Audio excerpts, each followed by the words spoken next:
So students, in my previous video, I have explained you the poem, The Tale of Custard the Dragon. Today let us continue with the same poem.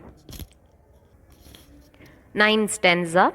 Belinda paled, and she cried, "Help, help!" But Mustard fled with a terrified yelp.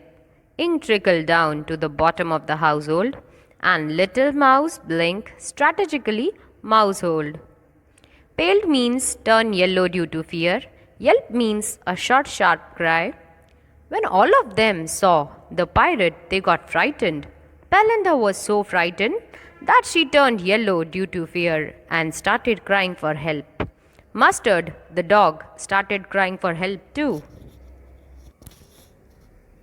The kitten Ink ran down towards the bottom of the house as if he had already planned for it.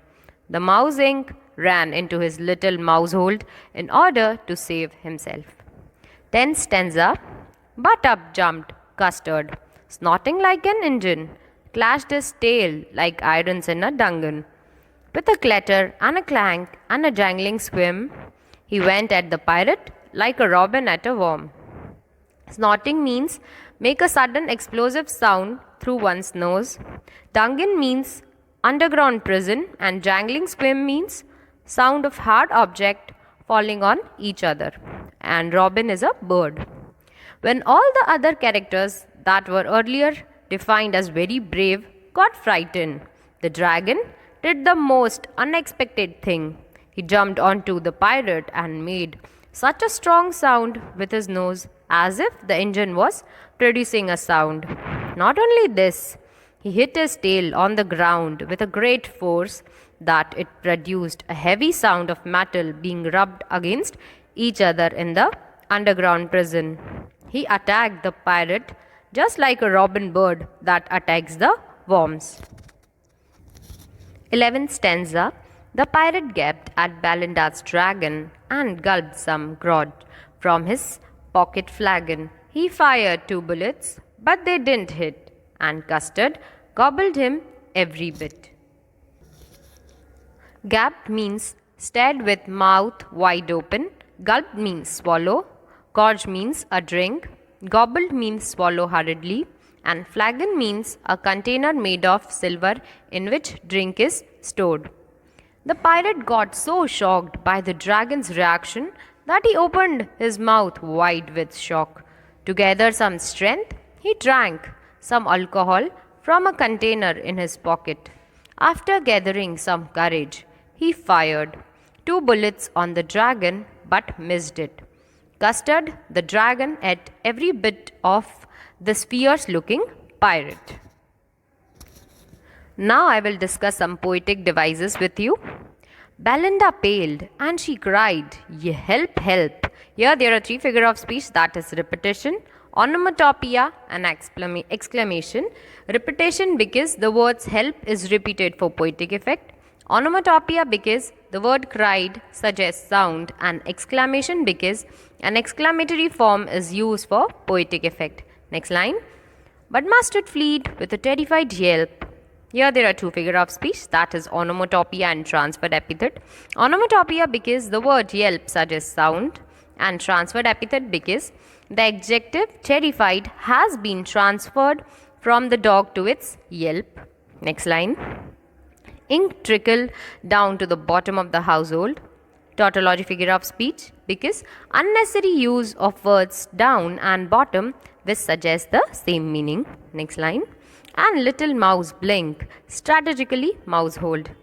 Metonymy figure of speech because the word mousehold represent hiding in a cave like place.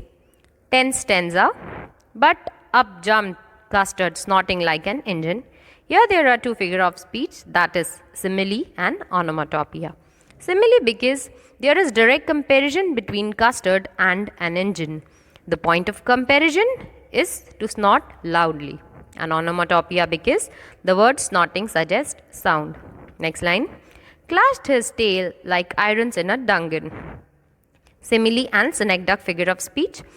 Simile because there is direct comparison between Custard and irons and the point of comparison is to clash. And synecdoche because part tail stands for Custard the dragon.